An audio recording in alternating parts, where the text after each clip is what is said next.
première question est celle-ci.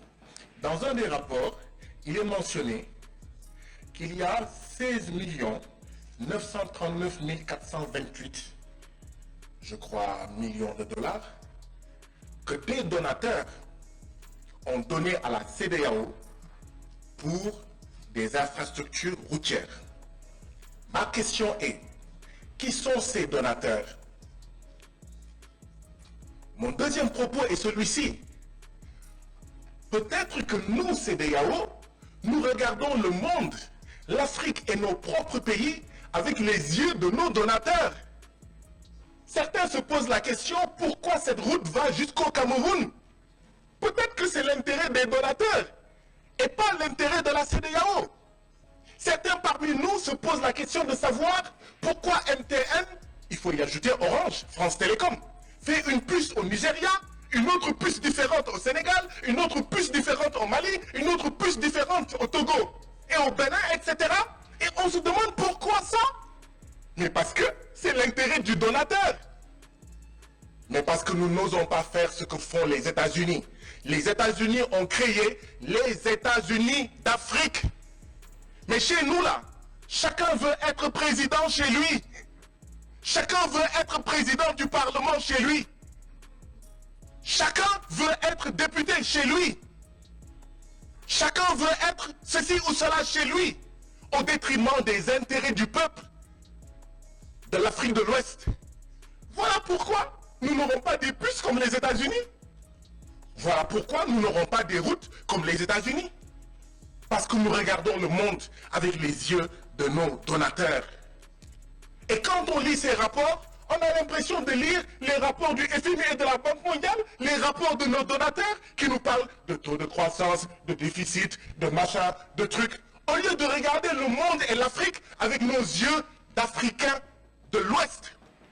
Et c'est quoi regarder nos taux de croissance, taux de croissance? Une croissance extravertie qui est mangée en dehors de l'Afrique.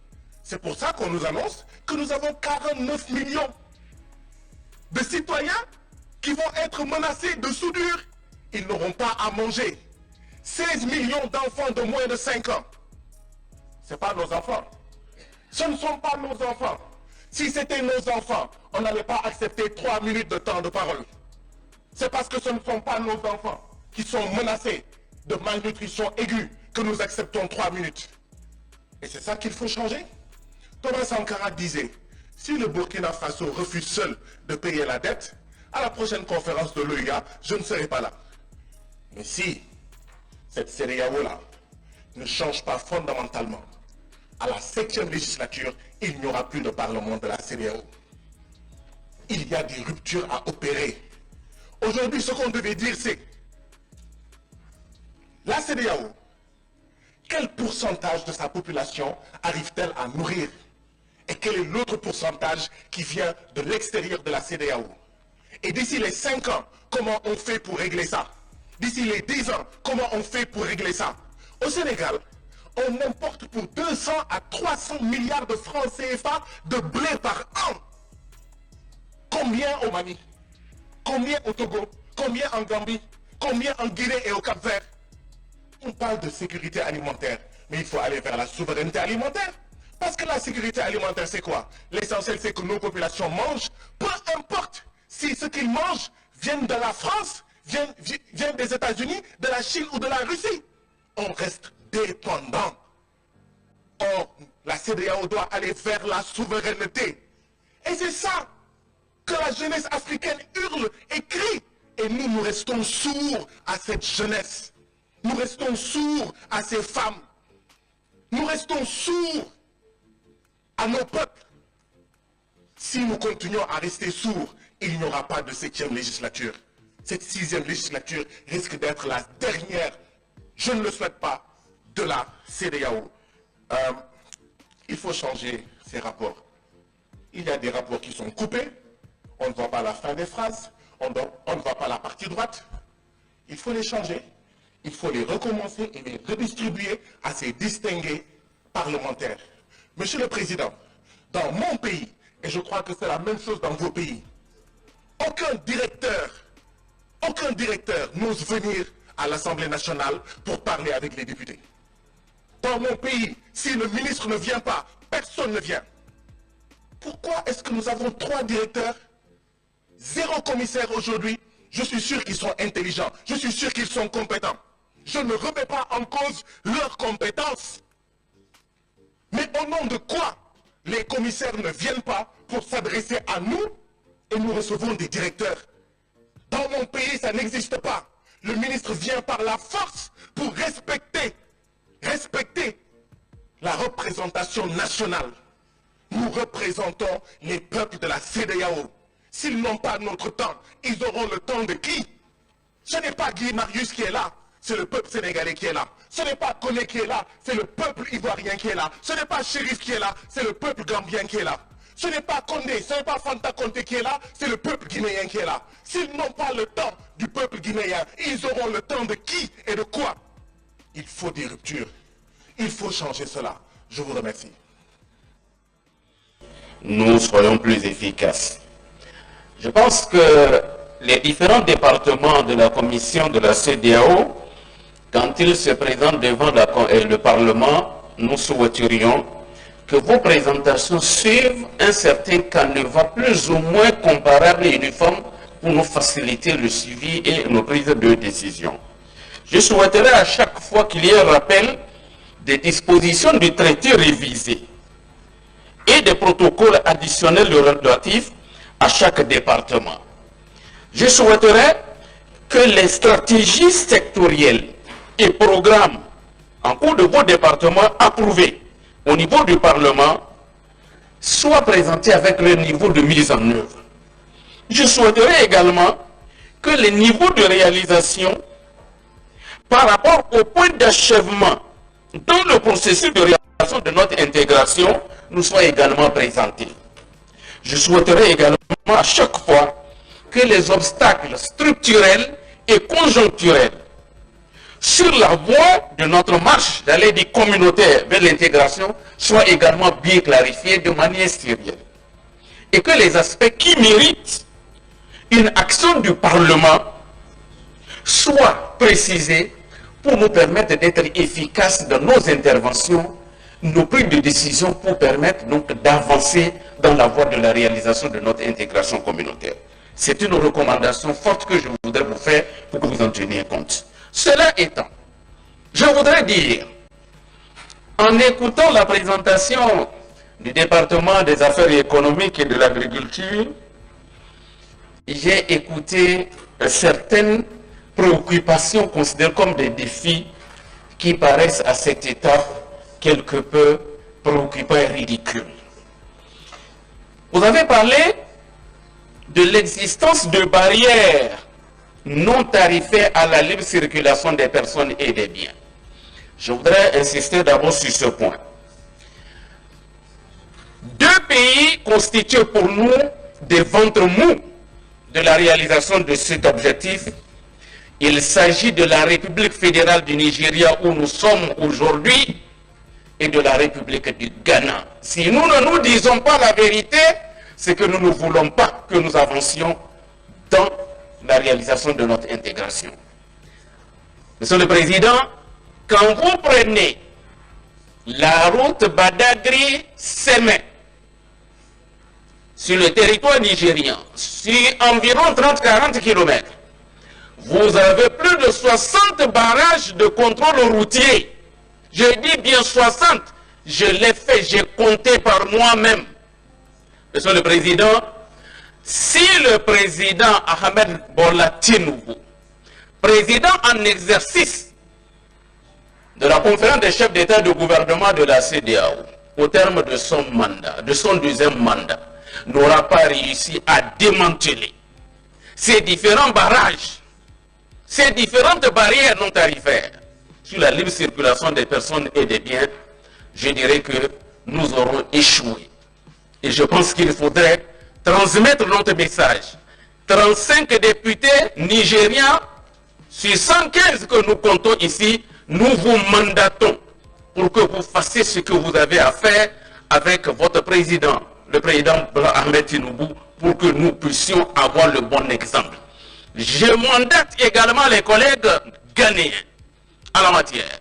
Quand vous allez aux frontières avec le Ghana, que cela soit la frontière Togo-Ghana, Côte d'Ivoire-Ghana, les tracasseries policières et consorts sont si énormes qu'on se demande si nous sommes dans la même communauté économique et régionale. Je vais terminer avec le point sur l'économie numérique. Je suis heureux d'avoir écouté tout ce qui est prévu et tout ce qui se mène actuellement. Merci, Monsieur le Président. Je dis ce point-là, je m'en arrête là. La CEDEAO, en tant qu'organisation communautaire, est victime d'une vaste attaque informationnelle sur la cyber, comment l'appelle-t-on, disons sur le cyberespace. Je me demande à quoi sert notre communauté ou cette division ou ce département dans la lutte contre les informations, l'intoxication qu'il y a contre la CEDEAO et qui contribue à délégitimer, j'allais dire, notre organisation au sein des élites intellectuelles et des masses populaires. Qu'est-ce que vous avez comme stratégie de contre-intoxication? Comme l'ont dit mes prédécesseurs, nous remercions les présentateurs de la Commission sur ces différentes questions qu'ils ont brillamment exposées devant notre Assemblée. Alors moi, je vais commencer par le secteur de l'agriculture. Il est dit quelque part qu'il y a des conflits entre les éleveurs et les agriculteurs. Mais dans les perspectives, j'ai remarqué que vous n'avez pas fait mention des pistes de solutions qu'il faille avoir pour que ces conflits soient arrêtés ou soient estompés, parce que parfois, ces conflits dépassent même nos frontières. Quand je prends par exemple le cas de la Guinée, souvent nous avons des soucis avec les Maliens et d'autres éleveurs qui sont autour de nos frontières. Et au niveau des transports, vous avez parlé de l'état des routes qui devrait faciliter la libre circulation des personnes et de leurs biens, bien entendu. Mais dans ce rapport, il n'a été fait mention des tracasseries douanières et policières dont parlait mon collègue honorable ministre du Bénin. Et je pense que ces tracasseries douanières et policières que rencontrent les populations de notre communauté sont des pratiques qui freinent vraiment l'objectif qui sert à dire que nous devons œuvrer en sorte qu'il y ait une intégration au niveau de notre communauté. Donc je pense que c'est un frein que cela amène et nous pensons que la Commission devrait s'y pencher pour que justement ces tracasseries douanières et policières puissent cesser au niveau de notre communauté. Parlant des postes et télécommunications et du numérique, j'ai remarqué qu'on s'accentue beaucoup plus aujourd'hui sur l'éthique. Mais il faut reconnaître également qu'il y a la problématique des télécommunications, des postes de télécommunications qui n'est pas assez développée, surtout dans notre pays ou dans notre région, dans notre espace. La dernière fois, il y a quelqu'un qui avait pris l'exemple sur les États-Unis qui disait que quand on prend une SIM à New York par exemple, on peut voyager partout avec la même SIM sans problème. Ça veut dire qu'il n'y a pas de frontière entre les numéros et dans les différents États. Donc, mais ce jour-là, c'était devant le président de la Commission, je pense, mais sa question n'avait pas été bien comprise ni bien répondue parce qu'il avait été dit qu'il y a le roaming. Alors que nous savons tous que quand on parle de roaming, c'est qu'il y a encore des frontières qui existent dans ce cas entre les télécommunications. Et ma collègue vient de parler tout de suite du cas du coût que cela implique quand c'est MTN Nigeria et MTN Guinée par exemple. Donc nous pensons que cela devrait être une priorité pour la Commission, pour que nous puissions aussi vraiment avoir une SIM, pas unique, mais qu'une SIM, qu'il n'y ait plus de frontières entre les opérateurs de téléphonie mobile que nous utilisons. Également, au niveau des postes, informações extremamente importantes sobre vários setores, mas eu gostaria de ater ao setor das pescas, que se relaciona com a primeira apresentação. Sr. Diretor, a África perde anualmente cerca de 100 milhões de toneladas de pescado. E isso representa 11,5 bilhões de dólares, segundo a ADF, dados publicados em 2022. A África Ocidental é atualmente o epicentro do problema.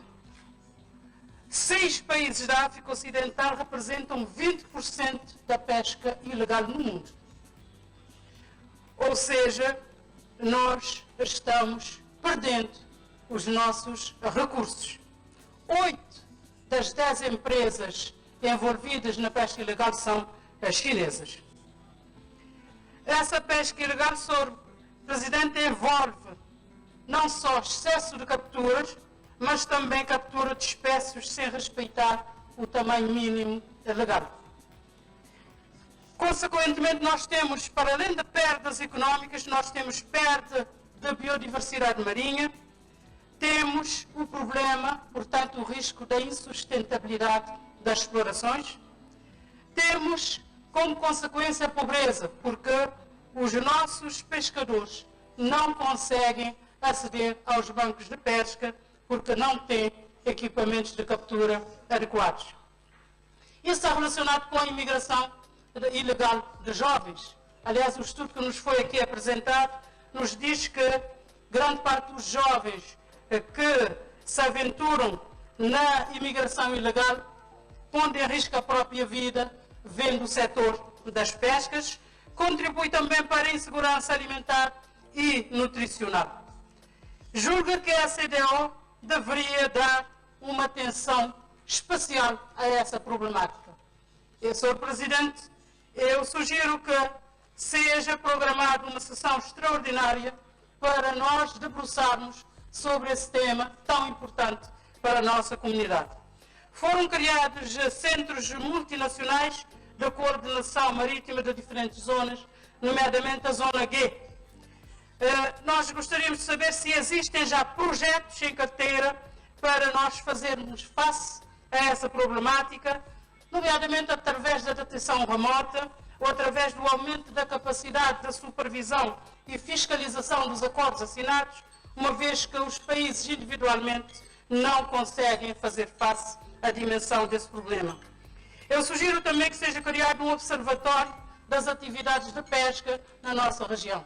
Portanto, eu espero que a CDAO seja efetivamente uma organização que promova o desenvolvimento económico e sustentável dos nossos países.